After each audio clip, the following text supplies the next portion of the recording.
নমস্কাৰ মৰমৰ ছাত্ৰ ছাত্ৰীসকল আজি তোমালোকক এটা ষ্টোন আৰ্ট দেখুৱাম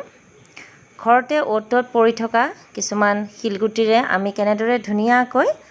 এটা ড্ৰয়িং বনাব পাৰোঁ তাকে দেখুৱাম তোমালোকে চাই যাবা আৰু কৰিবলৈ যত্ন কৰিবা আৰু এইখিনি কৰিবৰ কাৰণে মই কেইটামান শিল লৈছোঁ আৰু এই শিলগুটি কেইটা খুব ডাঙৰো নহয় সৰুও নহয় মিডিয়াম সাইজৰ শিলগুটি লৈছোঁ আৰু ইয়াৰ ৰং লৈছোঁ তোমালোকে যিকোনো ঘৰত যি ৰং আছে হেয়া ব্যৱহাৰ কৰিবা আৰু এই শিলগুটিসমূহ ভালদৰে ধুই লবা যাতে ধুলি নাথাকে ধুলি বা লেতেৰা থাকিলে ৰং ভালদৰে নালাগিব এয়া ৰং ৰাবাৰ লৈছোঁ পেন্সিল আৰু এয়া ৰং কৰিবলৈ ব্ৰাছ আহাচোন আমি কেনেদৰে কৰিছোঁ চাওঁ যদি তোমালোকে পেন্সিলেৰে আঁকি ল'ব বিচৰা শিলত এনেদৰে আঁকিও ল'ব পাৰা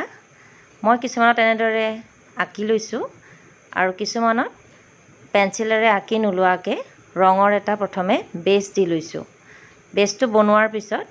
ব্ৰাছেৰে ড্ৰয়িংটো কৰিছোঁ আৰু কিছুমানত মই ৰঙেৰে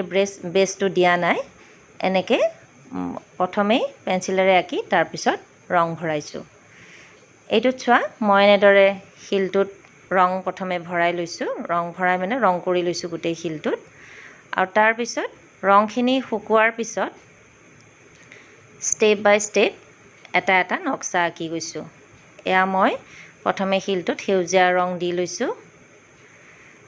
খুব পনিয়াকে নলবা অলপ ডাঠকে লবা ৰংটো আৰু এয়া সেইখিনি শুকুৱাৰ পিছত মই নীলা আৰু বগা ৰঙেৰে এয়া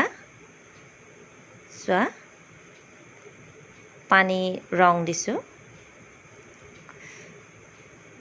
এনেদৰে এটা ৰং শুকুৱাৰ পিছতহে আন এটা ৰং দিবা আৰু ব্ৰাছডাল ধুই ল'বা ৰংবোৰ কেনেদৰে কোনটোত দিলে মিলে সেইখিনি ভালদৰে চাবা সেইখিনি কৰি গ'লেই বুজি পাবা তোমালোকে এয়া চোৱা এয়া পানী ৰং হৈছে পাতলকে বগা আৰু ডাঠ নীলা ৰং মিলাইছোঁ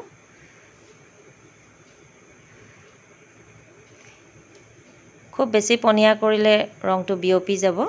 পানী বেছি নিদিবা আৰু এতিয়া এয়া ডাঠ হালধীয়া বা কমলা ৰংটোৰে মই এটা এয়া চোৱা সূৰ্যটো আঁকিছোঁ এয়া শুকুৱাৰ পিছত আঁকিছোঁ ষ্টেপ বাই ষ্টেপ তোমালোকে মন কৰিবা আৰু এনেদৰে বনাবলৈ চেষ্টা কৰিবা আৰু এনেদৰে নিজে বনাই তোমালোকে এই শিলবোৰ ধুনীয়াকৈ সজাই থ'ব পাৰিবা আৰু এইটো চোৱা মই বেছ নোহোৱাকৈ সেয়া যে পেন্সিলেৰে আঁকিছিলোঁ সেইটোত এতিয়া ৰং কৰি থকা হৈছে ইয়াতে বেছ দিয়া নাই শিলটোৰ ওপৰত কেৱল পেন্সিলেৰে আঁকিছোঁ আৰু ৰং কৰিছোঁ এনেদৰে গোটেই ফুলপাহ আমি ৰং কৰিম লাহে লাহে যদি ডাঙৰ ব্ৰাছ লাগে ডাঙৰ ব্ৰাছ ল'বা নহ'লে সৰু ব্ৰাছ এয়া চোৱা আমাৰ এইখিনি কৰা হৈছে